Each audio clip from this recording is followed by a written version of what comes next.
Bonjour et bienvenue à cette série de 5 courts modules sur la gestion des données de recherche, ou la GDR. Je m'appelle Pierre-Emmanuel Roy, je suis bibliothécaire en soutien à la recherche et membre du groupe de travail sur la GDR à l'Université du Québec à Rimouski. Ce module d'introduction fait le tour de quelques notions fondamentales en GDR. Si le sujet est encore relativement nouveau pour vous, vous êtes au bon endroit. Après, dans les capsules suivantes, on va se pencher sur des aspects plus spécifiques de la gestion des données de recherche. Commençons par les bases. Qu'est-ce qu'on entend par données de recherche? Les données de recherche, c'est des éléments d'information collectés ou générés dans le cadre d'une recherche scientifique. Par exemple, des mesures, des réponses à un sondage, des extraits d'œuvres littéraires, des images, etc. Les données de recherche, bien sûr, elles jouent un rôle fondamental. C'est elles qui soutiennent les conclusions de vos recherches. Autrement dit, c'est les données de recherche qui vous permettent de vérifier votre hypothèse de recherche. Donc, voici ce qu'on s'imagine généralement quand on pense aux données de recherche. Des chiffres, des données quantitatives. Mais les données de recherche, ce n'est pas seulement des données quantitatives. En fait, les données de recherche peuvent prendre différentes formes. Ça peut être des chiffres, bien sûr, comme on vient de le voir. Par exemple, des mesures, des statistiques, des données de géolocalisation, des données collectées par des instruments scientifiques, etc.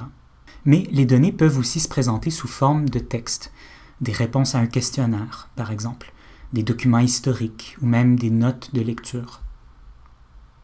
Les données de recherche peuvent aussi prendre la forme d'enregistrements vidéo ou audio. Ça peut aussi être des images, des radiographies, par exemple, ou des photos d'œuvres d'art. Les données de recherche, ça peut aussi être le code source que vous avez utilisé pour traiter ou pour analyser vos données.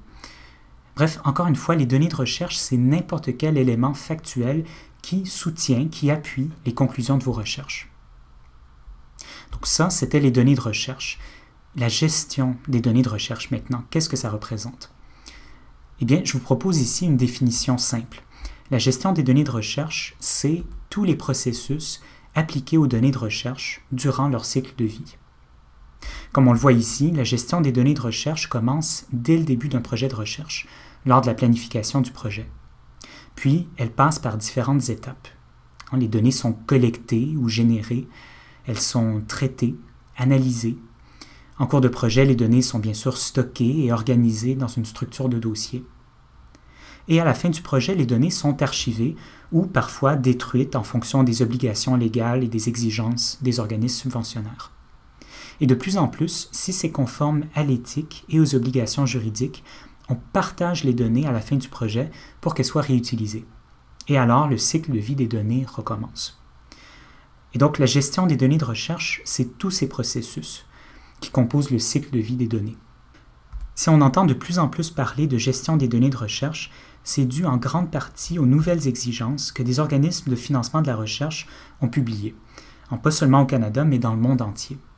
Au Canada, les 3 organismes subventionnaires fédéraux ont publié une politique de gestion des données de recherche en 2021. Dans cette politique, les 3 organismes annonçaient 2 nouvelles exigences qui concernent directement les chercheurs et chercheuses. Ces exigences sont mises en œuvre progressivement. D'abord, première exigence, soumettre un plan de gestion de données lors d'une demande de subvention. Cette exigence est appliquée dans de plus en plus de concours. Et ensuite, deuxième exigence, déposer, c'est-à-dire archiver les données sur une plateforme numérique à la fin du projet de recherche. Et, si possible, partager les données. On reviendra sur le dépôt et le partage de données dans le dernier module. Aux dernières nouvelles, c'est à partir des concours lancés en 2026 que le dépôt de données deviendra obligatoire. Bien sûr, les chercheurs et chercheuses doivent pas seulement respecter les exigences des organismes subventionnaires, mais aussi différentes obligations légales. Et on va y revenir dans le prochain module. Au-delà des exigences des organismes subventionnaires, il y a plusieurs avantages à adopter des bonnes pratiques de GDR. Comme vous le verrez dans les prochains modules, en adoptant des bonnes pratiques, vous renforcez d'abord la rigueur et la transparence de vos recherches. Vous augmentez aussi l'impact potentiel de vos travaux, en particulier bien sûr si vous partagez vos données à la fin du projet. Vous évitez aussi des obstacles et des imprévus en cours de projet, par exemple la perte de données, l'altération accidentelle des données, des difficultés d'accès aux données, des difficultés d'interprétation des données, etc. Et donc, des bonnes pratiques de GDR, ça vous fait gagner du temps. Et finalement, Adopter des bonnes pratiques, c'est moins compliqué que ça en a l'air. Beaucoup de bonnes pratiques demandent un effort minimal et peuvent entrer rapidement dans vos habitudes. Pour connaître les bonnes pratiques à adopter en début, en cours et en fin de projet de recherche, vous pouvez visionner les prochains modules dans la série.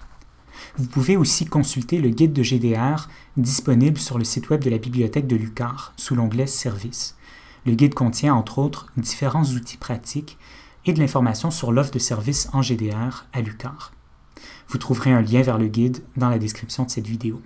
Et on se retrouve dans le prochain module pour parler de la planification de votre projet.